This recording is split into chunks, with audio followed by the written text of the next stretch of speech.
Morning. I'm Kim Mitchell, and I'm honored and deeply grateful to be asked to speak with you this morning as your keynote speaker. Thank you so much to George Altman and the team at Vet Indexes for inviting me to be the keynote speaker. To share with you a little bit about me, some of the things that I see as what employers can do to hire veterans, and then to help you understand maybe some of the challenges that our veterans seek as they transition out of the military and into the community, especially into our workforce. I always like to start out with a story, and I know again this is virtual, and so it's usually better with a live audience and on a stage and whatnot. But I still like to share it. And it's about six veterans who died and went to heaven. And of these six veterans, there's one from each service. And as we all know, what happens to veterans when they get together is they begin to bicker back and forth as to who the best service is.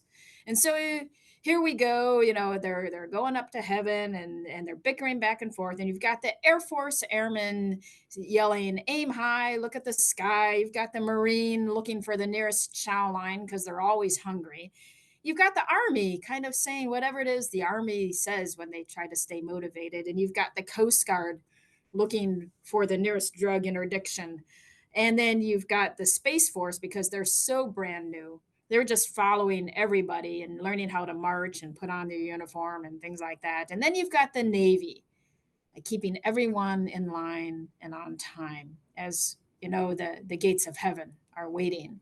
And so they get to the gates of heaven, and St. Peter's there, and they're bickering back and forth. And it's like, whoa, whoa, whoa. He goes, what's going on? What's all the commotion? And they're like, St. Peter, solve this riddle for us. Who is the best service?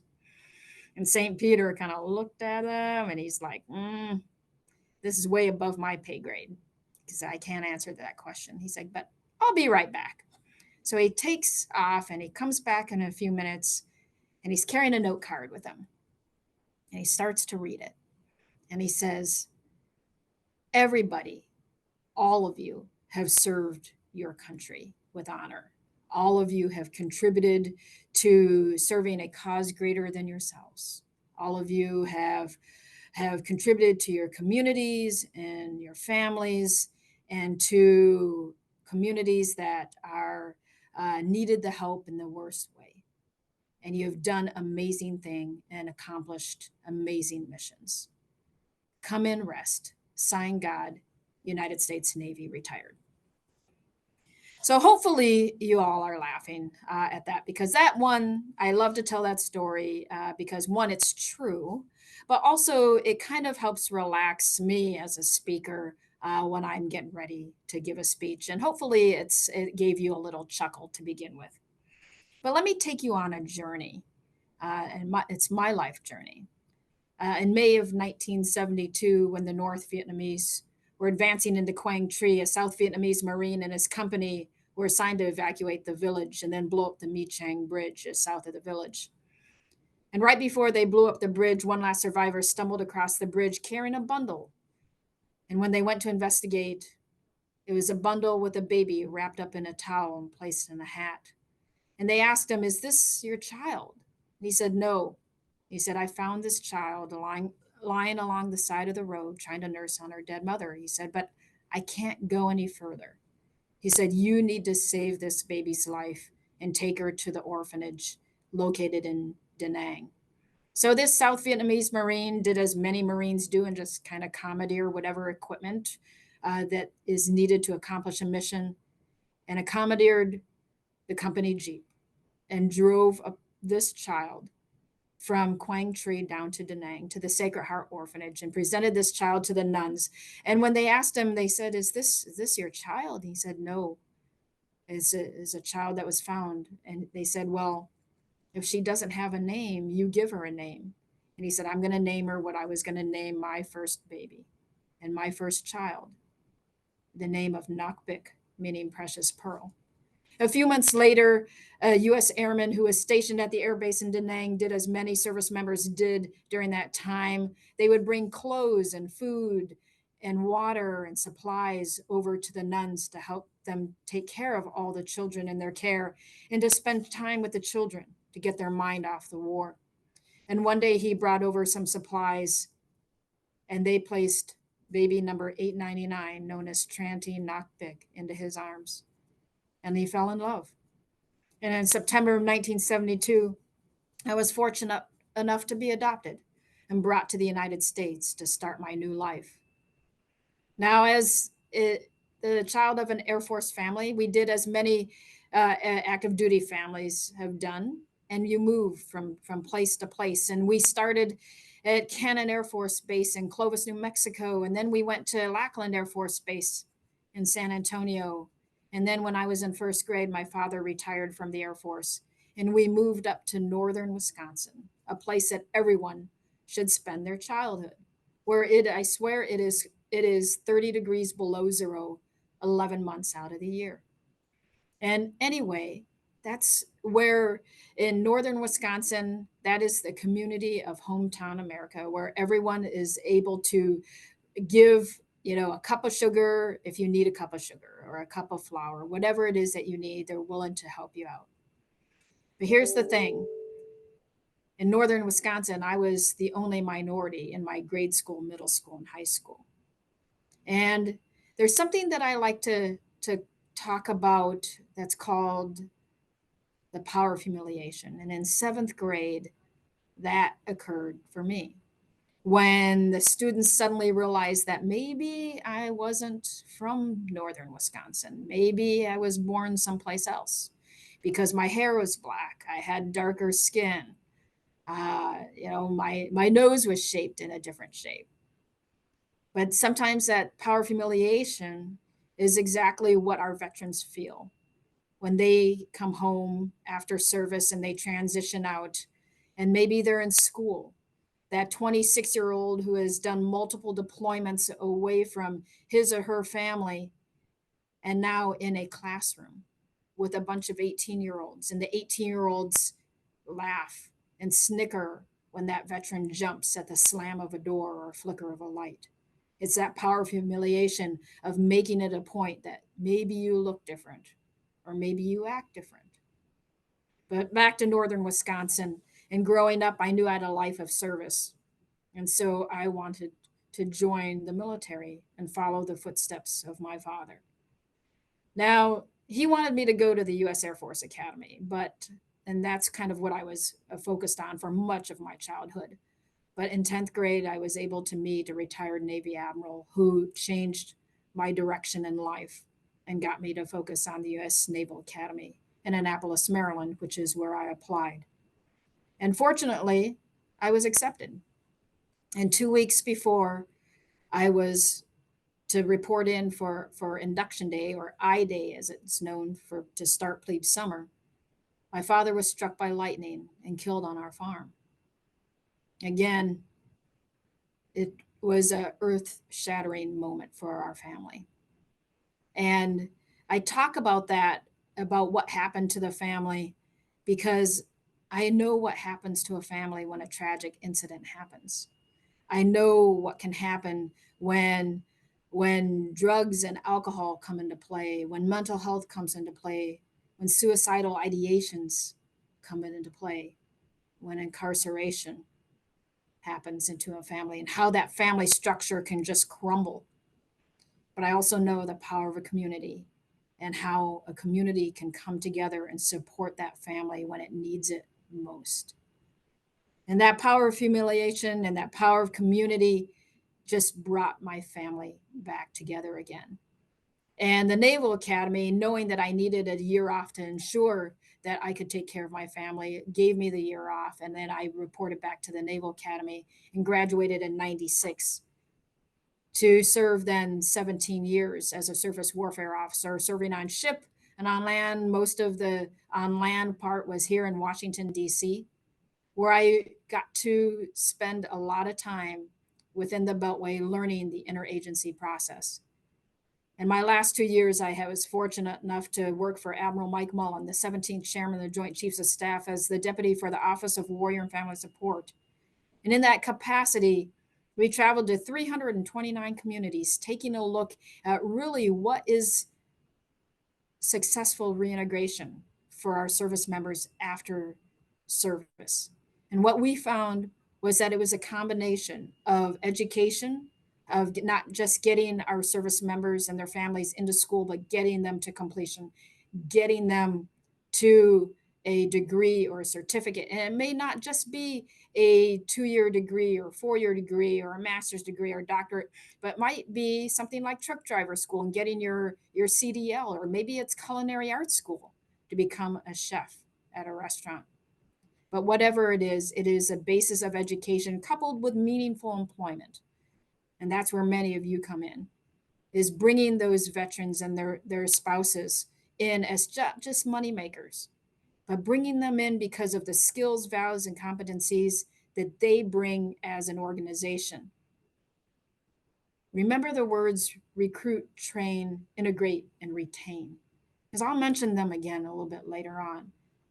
But that is how you bring in veterans successfully into your organization. And then the third leg of the model that we looked at was the holistic approach of wellness. And it's all those other resources that communities have to offer. Maybe it be childcare, maybe it's legal services, maybe it's arts and recreation, maybe it's athletics, whatever it might be. It's a holistic approach to ensuring that our veterans and their families successfully transition out of the military and back into the community. I left the Navy in 2012 and co-founded a nonprofit in Washington, D.C. called Dixon Center, where we continue to travel around the country. And that 329 communities that I traveled with, working for Admiral Mullen, turned to 650 communities, where we continue to work with organizations, faith-based communications, nonprofits, for-profits, local governments, and everybody that was willing to do something for our veterans and the military families. In 2017, I was fortunate enough to be offered the position of president and CEO of Veterans Village of San Diego, a homeless veteran service provider taking a strong look at where our homeless veterans are, getting them in, getting them the mental health treatment and rehabilitation services, and getting them back into the workforce. Because restoring hope and pride is what it was all about. And I want to share a little story about my friend Hector.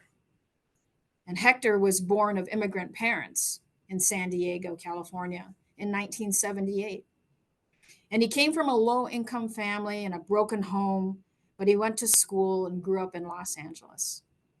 He enlisted in the Marine Corps in 1998 and served until June of 2010.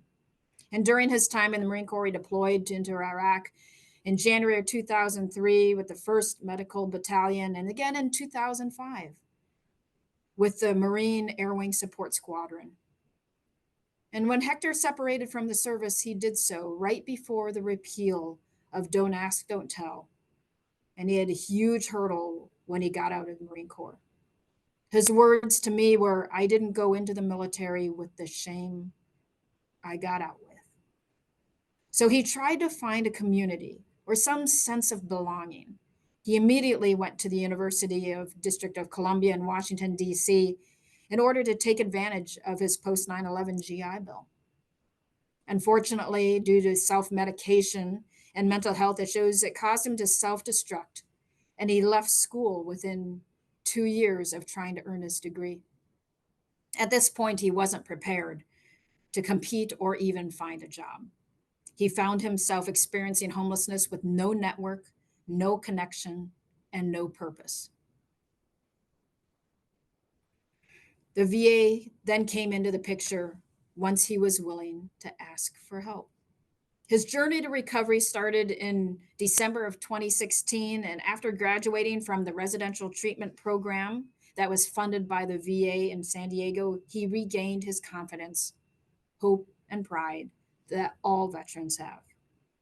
Hector has been living clean and rehabilitated ever since. The VA came to his rescue again in October of 2017 when he started a program called the WAVE program at the VA clinic at the VA in La Jolla. He was placed in a compensated work therapy program at Fort Rosecrans and Miramar National Cemetery thereafter. This program facilitated a permanent government job where he has been ever since. He is a success in large part because he was given the means to get back on his feet. And he was given that hand up that so many veterans need, not just a hand out. My ask of the employers and companies and organizations attending today's conference is to give veterans like Hector a chance to succeed. Find ways to not only recruit veterans, but to train them in the specifics of their job, integrate them successfully into your organization, and find innovative ways to use their knowledge and expertise, and you will retain them in your organizations. Right now, in 2022, I was able to come over to VA as a senior advisor, the VSO liaison here in the Office of the Secretary. And in this capacity, I work with our VSOs, our veteran service organizations like the VFW and American Legion and Wounded Warrior Project and Military Officers Association and American Legion and all of the different organizations that provide amazing services for our veterans. In 2023, one of the main focuses here at VA is delivering more care and more benefits to more veterans than ever before. And we do that through partners like you, our employers, ensuring that the veterans have access to the services and care that they've earned.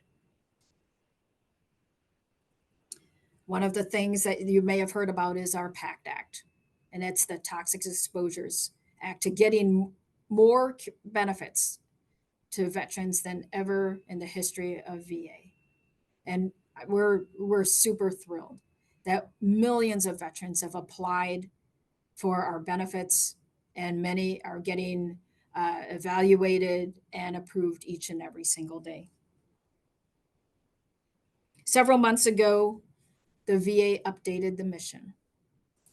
I don't know if you know what the old mission was of VA, but the old mission was to fulfill President Lincoln's promise to care for him who shall have borne the battle, and for his widow, and for his orphan. Now, to me, that's not inclusive. That doesn't include all of the veterans who serve today. So, through a lot of work and a lot of advocacy over this last couple decades by a lot of veteran service organizations and advocates, the VA was able to change the mission. And today, our mission is to fulfill President Lincoln's promise to care for those who served in our nation's military and for their families, caregivers, and survivors. Because that's being inclusive. That's what I want all of you to do, is be inclusive. I mentioned veteran homelessness. With our partners, we were able to house over 38,000 veterans last year, and we're on track to exceed that goal again this year. Getting our veterans into housing, getting them jobs, getting them the treatment and services that they need to be successful. As many of you know, it is the 50th anniversary of the end of the Vietnam War. As many of you have seen in your communities, many of you have been part of celebrations and recognitions across the country that have occurred since 2012 and go till 2025 to celebrate and honor the service of our Vietnam veterans and Vietnam era veterans. And this year, with every speech, there's 2 paragraphs of the 2012 proclamation that I like to give that talks about the service of our Vietnam veterans. As we observe the 50th anniversary of the Vietnam War, we reflect with solemn reverence upon the valor of a generation that served with honor. We pay tribute to the more than 3 million servicemen and women who left their families to serve bravely a world away from everything they knew and everyone they loved. From Maya Drang to Kisang and Quay to Saigon and countless villages in between, they pushed through jungles and rice paddies, heat and monsoon, fighting heroically to protect the ideals that we hold dear as Americans. Through the more than decade of combat over air, land, and sea, these proud Americans upheld the highest traditions of our armed forces. As a grateful nation, we honor the more than 58,000 patriots, their names etched in black granite, who sacrificed all they had and all they would ever know. We draw inspiration from the heroes who suffered unspeakably as prisoners of war, yet returned home with their heads held high. We pledge to keep the faith with those who were wounded and still carry the scars of war, seen and unseen. With the more than 1,600 of our service members still among the missing, we pledge as a nation to do everything in our power to bring these patriots home. May the reflection of the wall, we see the military family members and veterans who carry a pain that may never fade. May they find peace in knowing their loved ones endure not only in medals and memories, but in the hearts of all Americans who are forever grateful for their service, valor, and sacrifice. Every year, I have the honor of participating in an honor flight. Many of you have seen honor flights, been on them yourselves, been there at your local airports to cheer and celebrate the veterans either leaving to go on an honor flight to Washington, D.C. or return home. And the honor flight that I often participate in is one from Wisconsin. And it's because I grew up in Wisconsin, it's very near and dear to my heart because this very special honor flight is for Vietnam veterans only. And the honor flight, I will typically meet them in Washington, D.C., and I will board the bus with them and we'll go through the wall to the Vietnam Veterans Memorial, and they'll get to see the names of those that they served with and never came home. And they'll get to go to the Smithsonian to see the Vietnam War display. And then they'll get to go to Arlington National Cemetery to see and witness the changing of the guard ceremony at the tomb of the unknown soldier. But everywhere they go while they're here in Washington, D.C., they have people cheering for them and shaking their hands and giving them hugs and welcoming them home. And after the end of a very long day, they go back to Reagan National Airport and they begin to board the plane to go back to Oshkosh, Wisconsin. And I will be able to get on the plane with them and to be able to watch them and see the emotions as they realize what they went through over the course of the day and what they experienced is powerful. And right before they land, I'll get called up to the front of the plane and I'll get to share with them who I am and my story.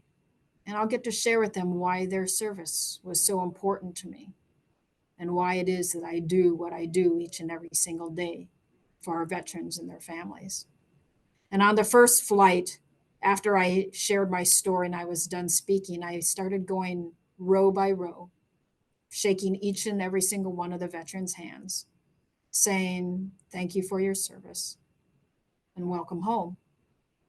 And about midway through the plane, I started shaking hands with this one veteran, and he was sitting in a middle seat, so I had to reach over the aisle seat. And he grabbed my hand and he pulled it into him. And I said, thank you for your service, sir. Welcome home. And he finally looked up at me, and with tears in his eyes, he said, you know, Kim, I didn't think this day could get any better. He said, for the first time I went to Washington, D.C., I'd never been to Washington, D.C. He said, I got to see the Vietnam Veterans Memorial and I found the names of those who I served with who never came home. And we went to the Smithsonian and saw the amazing display there, recognizing and remembering the Vietnam War and all those who served. And then He said, we got to go to Arlington National Cemetery, a place that I'd never been to, the hallowed ground of all those who sacrificed and served. And he said, I didn't think this day could get any better. And he said, we had people cheering for us everywhere we went. He said, but you just got up and shared with us your story and your why, and why the service of all those on this plane is so important to you. He said, Kim, he said, now I can go home. I can go home to my wife and my family. And he said, I can tell them that I did something good over there. He said, but you need to make me a promise. He said, everyone you meet, everyone you speak to, every organization that you meet with, he said, make me a promise that you will never stop doing what you can do for our veterans. Ensure that they have the services and resources that they've earned. Ensure that organizations understand their skills, values, and competencies and bring them in as valued employees for what they can bring to an organization. Promise me that. And as veterans, we don't make a promise that we don't, won't, or can't keep. So guess what, ladies and gentlemen? You're part of that promise too. I need you to be in this with me. We can't do it alone, for we are stronger together.